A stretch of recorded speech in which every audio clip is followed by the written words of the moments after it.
I need dinner fast tonight. This morning I was reading an article that rated Carbone's Bolognese Simmer Sauce as the best of 2026. So I happened to have one on hand and I decided I would try it tonight.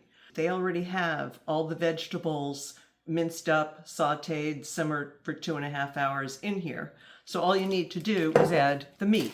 Now a traditional bolognese has beef or a combination of beef and pork. I have some beef right here. Just to let you know, this is one of my favorite kitchen hacks, is that when I freeze the beef, I squeeze it down flat. And that makes it easier to fit in the freezer. You can stack them, but it also makes it easier to thaw. The beef is going to go right in the frying pan. We're going to heat it up, and after it is browned, we're going to add the simmer sauce. So let's get started. There are 2 steps I always do for a traditional bolognese, though, which are not included in the Carbone jar. After the meat is browned, I add a cup of whole milk and then boil it down until the liquid evaporates. After that, I add a cup of white wine and boil it off the same way. So that's what we're going to do here. First, I'll add the milk and turn the heat up. So the milk is almost entirely cooked down. I just added the cup of white wine, and we are going to turn that to high, let it boil, and then after everything is evaporated, we're going to add the Carbone simmer sauce. So here we are, we have the beef, and I guess we could say the beef is totally prepped. The milk and the wine have evaporated. So I'm going to take the Carbone Bolognese Simmer Sauce and put it in my pan. I don't want to miss any of the goodness, so I'm going to use a rubber spatula to get the last little bits out. And then I am going to turn up the heat, stir it in, and after it starts to simmer, we're going to cook it for 30 minutes. And while it is cooking, I'm going to get my pasta cooking as well, so in half an hour, we will be dining. Just one little note, you can see, I can see, I don't know if you can see on the camera, but little pieces of carrot. So the vegetables are actually chopped here, and the bolognese has some texture, just like if you made it from scratch. So I have the pasta cooking.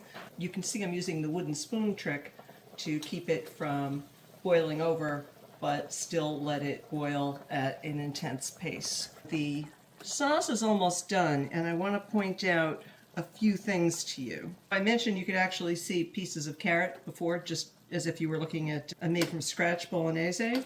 And there also are pieces, you probably can't tell from here, but there are little slivers of garlic in here too, as well as the herbs, so it's awesome.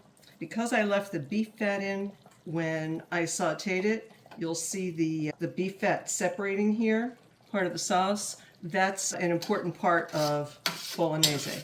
Actually, you want to see that there. So this is, wow, there's even a chunk of onion in here. So this is pretty close to as authentic as you can get. I am going to taste it to see if I need to adjust the seasoning, because I can't make pasta without doing that, and I don't.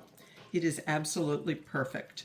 The one thing I am going to do is I am going to take a little bit of the pasta water, and I am going to finish the sauce with the pasta water.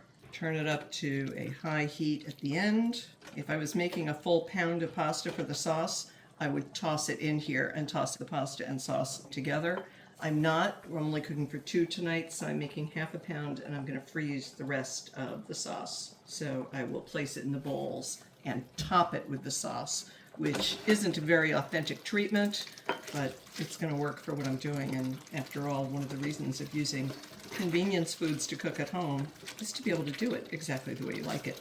So to recap, I took a pound of ground beef, a cup of milk, a cup of wine, and a jar of Carbone's Bolognese sauce. Sauteed the beef, added the milk, cooked it off, added the wine, cooked it off, and then I took the prepped beef and added the Carbone sauce. And what I have here is a bolognese that, all in from pulling the beef from the freezer to being ready to pour it on the pasta, has taken me about 45 minutes, not the 3.5 hours that chopping all the vegetables and doing a bolognese from scratch would take.